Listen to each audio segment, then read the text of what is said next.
6 maj, dhuruar falas. Mirë bë duke u bërë bashkëpjesëmarrës në mundimin tim.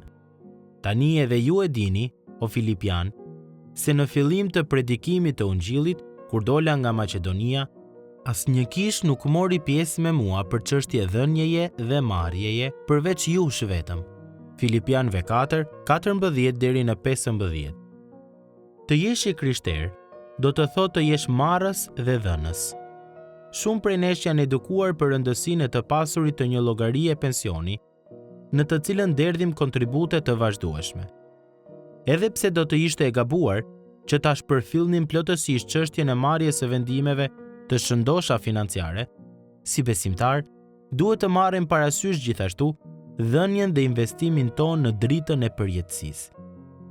Në letrën e tij drejtuar kishës në Filipi, Apostulli Pali lavdëroi vëllezërit dhe motrat e tij në Krishtin për gatishmërinë e tyre për të bërë bashkëpjesëmarrës në mundimin e tij. Një partneritet ky që përfshinte marrjen dhe dhënien e dhuratave materiale. Bujaria e filipianëve ishte jashtëzakonshme për faktin se bënte kontrast të fortë me mungesën e një mbështetjeje të tillë për Palin nga kishat e tjera. Edhe pse kisha e tyre ishte një bashkësi e re, besimtarët filipian kishin vendosur që në fillim për ta mbështetur apostullin në veprën e tij për Ungjillin. Mbështetja e tyre për Palin ishte jo vetëm e jashtëzakonshme, por edhe jetëgjatë. Dhurimi i filipianëve nuk ishte sporadik, përkundrazi. Ai u karakterizua nga qëndrueshmëria dhe vazhdimësia, teksa ata u përpoqën ta ndihmonin atë vazhdimisht në nevojat e tij. Edhe pse kishte kaluar një dekadë, që kurse Pali u predikoi për herë të parë Ungjillin, këta burra dhe gra ishin ende të përkushtuar. Dhënia e tyre nuk ishte rezultati një trazimi të vetëm emocional dhe as nuk ishte produkti manipulimit të jashtëm. Jo, kjo kishte hershme dha me vetdijen se gjithçka që zotëronin u ishte dhuruar falas.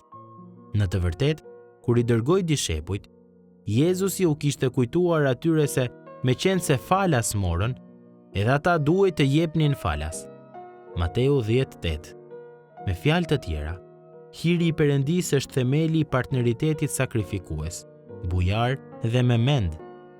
Ai themel vendoset kur kuptojmë se gjithçka që jemi dhe gjithçka që kemi, të gjitha burimet, dhuntit dhe talentet tona janë prej tij.